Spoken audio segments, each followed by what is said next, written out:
What's the financial reality of being a wrestler? Are most wrestlers making good money, or is it only, the top stars? How do you define good money? Hmm. It's a matter of perspective, right? Yeah. The reality is that it's like a pyramid.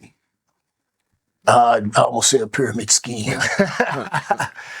At the very top of the pyramid, you have a handful that are doing seven figures. And then the next level of the pyramid, which is a little bit larger, you have your people that are making, 5, 6, 7, 8, But the base of that pyramid, the overwhelming majority of professional wrestlers are making six figures.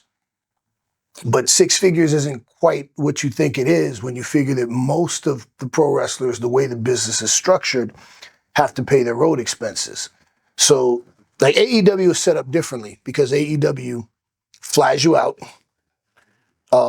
They put you up at the hotel, I guess because of Tony Khan's ownership and, the Jaguars and Fulham, I guess maybe has a concept of the team hotel. So no one's paying for hotel.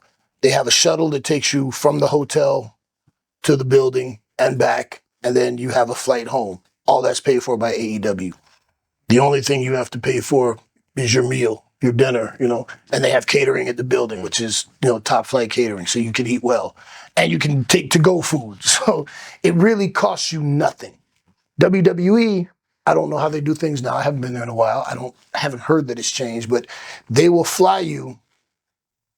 If there are live events, then they will fly you to the first city. Because usually there's a couple of live events and then TV. And it's a loop. We call it the loop. They'll fly you out to the first one, but you're responsible for your rental car. You gotta rent a car. Sometimes guys will ride together to share the expense. You're responsible for your hotel in between cities. And then when you get to TV, after that last night, the next day, your flight from the final city home, they pay for. So in between, you got to pay for your rental car, you got to pay for your hotel, you got to pay for your meals, you got to pay for your gym fees. All that comes out of your six figures. So on the surface, you say, hey, man, somebody's making $300,000 a year, but you're spending about $100,000, give or take, To do your job. To do your job, right. And you still go, hey, man, but you're still making $200,000 a year. I think what's the average, income in America, 48 grand or something like that. It's still really good money to do what you love. But in the grand scheme of things, when you think about the time that you're away from home, time away from your family, time away from your children, the wear and tear on your body, yeah, it's good money, but it's not the money that they're not rich. Now, the flip side of that is with AEW coming on board and with the whole business changing with streaming rights and everything, wrestlers are making way more money now than they've ever made in the history of the business, I think. More wrestlers are making more money. And is it the same for men and women? Women are definitely making more money today than they've made in the past because women have always been treated so unfairly in pro wrestling. For years, you had the stupid bra and panty matches and evening gown matches and stupid things like that, they didn't, a lot of the time with certain promotions, WWE, they didn't care about how good a woman can wrestle. That meant nothing to them. It was just the eye candy aspect. But, and I want to take this moment right here to shout out Gail Kim, who I think is one of the most underrated women wrestlers of her time because most of her career was spent at Impact, where she didn't have the audience that she would have had at WWE.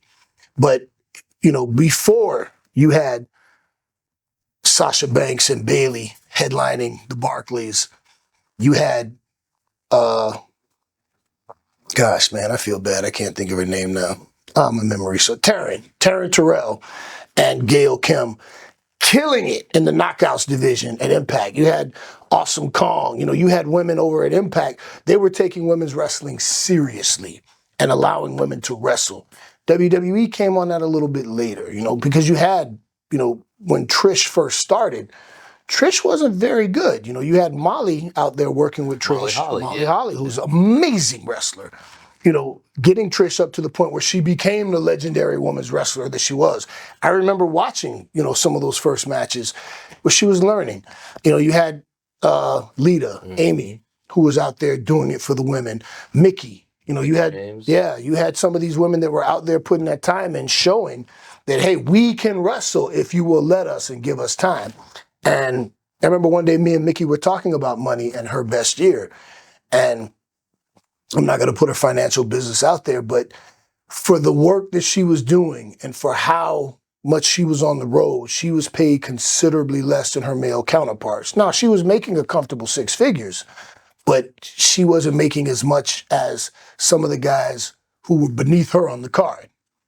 You know, sadly, pro wrestling has always been a place where misogyny has just been part of it.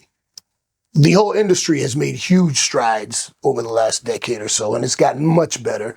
But, you know, sadly, for a long time, women weren't able to get compensated on par with the men